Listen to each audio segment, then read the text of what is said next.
মানুষের মধ্যে কি সত্যি করেই মনুষ্যত্ব চলে গেছে? আমরা জানি মানুষ কথাটির অর্থ মান এবং হুঁশ দুটোই একসাথে যাদের আছে তারাই হলেন মানুষ।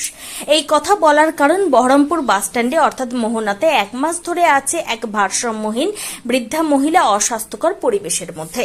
কিন্তু অগণিত মানুষ ওই ভারসাম্যহীন মহিলার সামনে দিয়ে চলাচল করছে, তাকে দেখছে, কিন্তু ওই বৃদ্ধা মহিলাটির ওপর কেউ কোনো কর্ণপাত না করেই চলে যাচ্ছে। শুধু বৃদ্ধা মহিলাটি এই গরমে বসে বসে ধুঁকছে, ঠিকঠাকভাবে জুটছে না পান করার জল ও খাবার।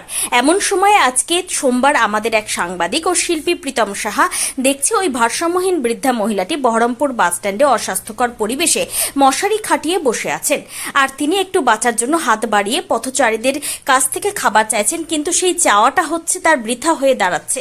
এমন চিত্র ধরা পড়েছে ক্যামেরায়। এরপর আমাদের সাংবাদিক ও শিল্পী প্রীতম সাহা এগিয়ে আসে ওই বৃদ্ধার কাছে।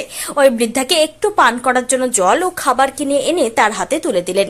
কেটিএন 5 গ্রাম নিউজ চ্যানেল সাংবাদিক ও শিল্পী প্রীতম সাহাকে এই মহান কাজের জন্য কেটিএন 5 গ্রাম নিউজ চ্যানেল সাংবাদিক ও শিল্পী প্রীতম সাহাকে এই মহান কাজের জন্য স্যালুট জানাচ্ছে। এর সাথে সবাইকে ও প্রশাসনকে আহ্বান জানাচ্ছি যে এই ভারসাম্যহীন বৃদ্ধার পাশে একটু থাকতে।